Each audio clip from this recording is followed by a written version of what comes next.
So good morning sa inyo mga kalakbay. We are back with another video yan. So for today's video mga kalakbay, punta tayo sa Jaycom bracket sa may Calamba, Laguna. So papagawa tayo ng side bracket para dito kay Nognog. Para ready na siya for side panniers. Yan, so matagal na natin plano pumunta sa Jaycom bracket. So ngayon lang tayo nagkaroon ng free time, kaya puntahan na natin agad para mapagawa na natin. Kasi may mga plano tayo na long rides. Kasama to si Nognog tsaka si Bossing. Kaya palagyan natin yan para dagdag aesthetic din sa likod. Yes! Yan, so gear up na tayo ngayon mga kalakbay habang maaga pa. Let's go! Yes, so mga kalakbay, andito na tayo ngayon sa Caltex Mamplasan para mag-almusal muna since maaga pa naman. So it's a Friday. Bilis na ng biyahe natin eh. Medyo traffic lang sa may bungad ng Bikutan. From here, malapit na yung Jaycom bracket. So nasa Waze din naman sila. You can search Jaycom HRV bracket. Tapos pag nakita nyo sa may Calamba, yun. So from Caltex dito sa Mamplasan, sa Binyan, 16 minutes na lang yung nakalagay. Kaya malapit lang, mabilis lang ang biyahe. Yung kagandahan pag naka big bike ka kasi mabilis ng biyahe, diba? Yeah, so almusal muna tayo mga kalakbay. Then diretso na rin tayo dun para maaga tayo makauwi. Kasi alam ko depende kasi yun sa ano ng motor nyo, kung yung pag-fabricate dun sa mga bars is kunyari kung anong gusto nyong forma or gano'n. Hindi ko pa alam eh, kasi first time ko lang din makakapunta. Kaya yan mga kalakbay, kain muna tapos punta na tayo. Let's go! Woo! Kaya so mga kalakbay, just exited sa Mayapa exit. Yun lang yung before ng Calamba. So yung Jaycom is somewhere here. Yun yung shop. Tapos iba pa yung sa fabrication pala mismong dun yata yun sa bandang part ng bahay nila Kuya Julius. Kasi nakalagay kanina nung sinearch natin yung yung Jaycom HRV bracket. Dito na siya bande pag exit mo lang. Pero malapit lang naman din yung fabrication area. So yung maganda kasi alam ko wala pa nagagawang gantong motor si Kuya Julius. Pero yung the last time nakita ko yung sa TRK, may ginawa siyang TRK 502X. So almost the same specs lang naman tayo noon ng TRK, pero hindi ko lang alam kung ano pinagkaiba. Tsaka syempre difference is yung kapag nagkabit ng bracket tapos yung tambut yung may stock pa, baka mag-iba pa yun eh. Kaya maganda talaga na masukatan ng maayos.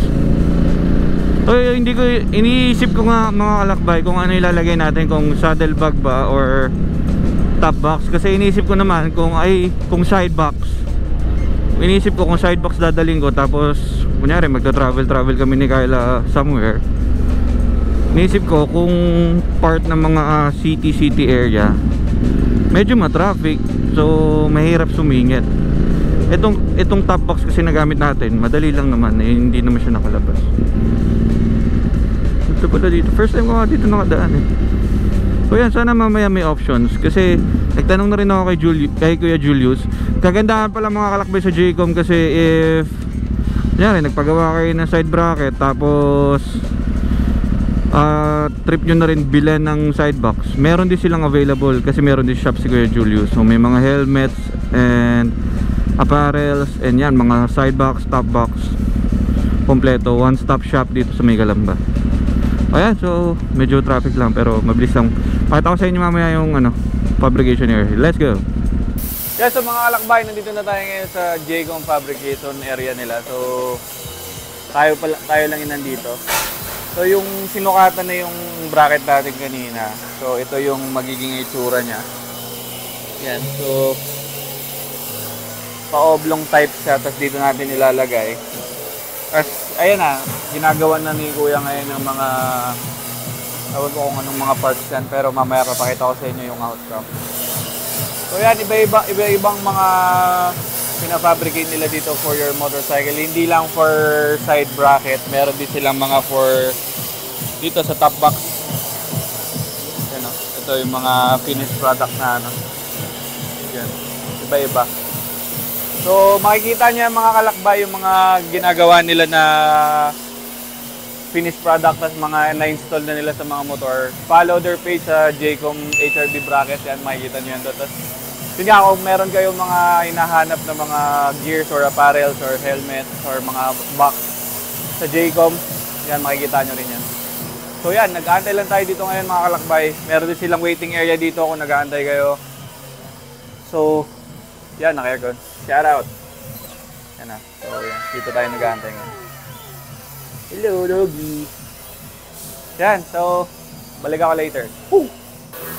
Yan, so mga kalakbay, ito na yung ano natin ngayon, yung 4-side bracket natin. So, may hulma na siya, magkadikit na rin. At mga kalakbay, pakita ko lang sa inyo, meron din sila dito na ready-made na for Tiger 850.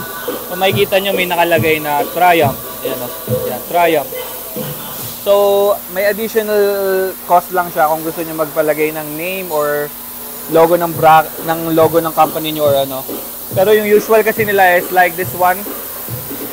Kita nyo to, may nakalagay na 400. Yan. So, Tiger 660. Maganda kasi precise. Kasi laser cut yung gamit. So, yan o. Laser ang ginagamit talaga. Yan. Hey. Yan. So, ito na. Nakita na natin yung hulma niya. So, yan mga kalakbay. Yun nga. Kung may questions kayo, just ask the page. Jaycom HRB bracket. Yan. So, wait lang tayo dito mga kalakbay. Let's go! Yan. So, mga kalakbay. Ito na yung medyo ano na fitting na natin. Eh.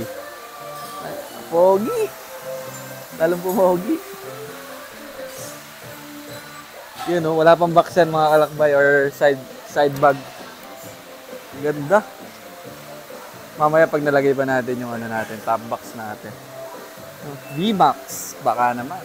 Sumakto rin siya, sukat din siya doon sa size ng ano natin, tambut ko. Solid. Excited na ako sa magiging finished product. Pipinturahan pa ito mamaya ng powder coat. So, powder coat pa yan mamaya. Solid. Sa mga kalakbay, ito yung process naman kapag finishing touches na lang. So, powder coating. Powder, kasama na yan sa babayaran nyo dito sa Jaycom. Ano? So, dito yung mga finished product nila.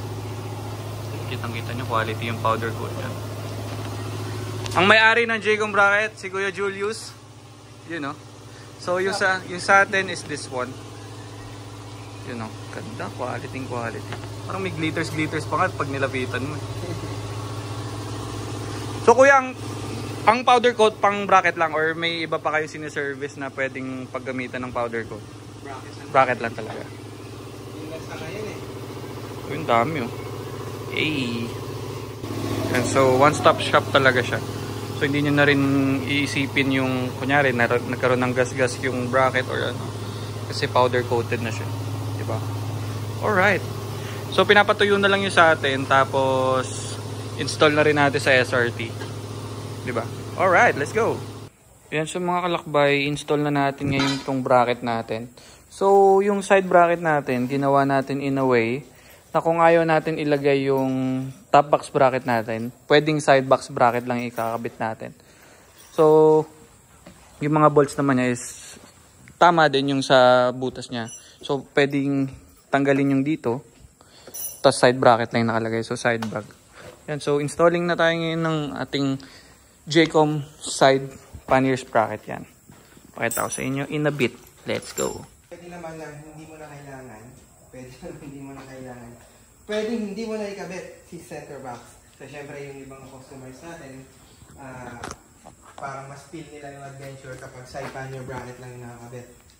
Yeah, so mga kalakbay, nakabit na natin ngayon yung side pannier bracket. So kung gusto nyo makita kung paano namin in-install, yun nga nakalagay sa video kanina na panoorin nyo sa Jaycom HRB bracket yung buong installation process natin. Kung meron kayong SRT, meron din kayong ano na kuya, pwede rin magpagawa kung may TRK. Yes. Nakagawa na sila ng TRK, yung sabi ko sa video.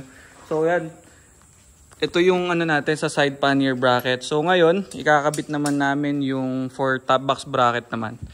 Yan, pakita ko lang sa inyo bago namin ikabit. Ganda oh. Sheesh. Pagdating dito, lalong umangas. Yan oh. Angas talaga. Dito naman sa harap mga kalakbay. Solid. Hindi siya nakalabas. Oh. Huwag makikita nyo. Mas malawak pa rin yung handlebar natin. Alright, so lagyan natin yung top box bracket naman ngayon mga kalakbay. Let's go. Ito pogi pag ito lang. Hey. Tapos tawagin natin yung pangalawa natin. Signature dagan check ng J-Comb bracket yan mga kalakbay. Ayan. Tingnan natin kung matibay yung side panel bracket. Sige. Gawin na lang. Hey. Ayun o. Diba? Mahulog ka. Tingnan. Signature dagan check ng J-Comb. So nakikita mo yung movement ng shop, no? So ayan, nakikita mo yung movement na it's indicating na yung load na nangyayari doon sa motorcycle. Walang anong dahil. Kasi nakikita mo yung movement, yung plate at yung rebound mo. Solid mga kalakbay. Kasi Dani, Hey. ayan, di ba? Lakas mo! Okay,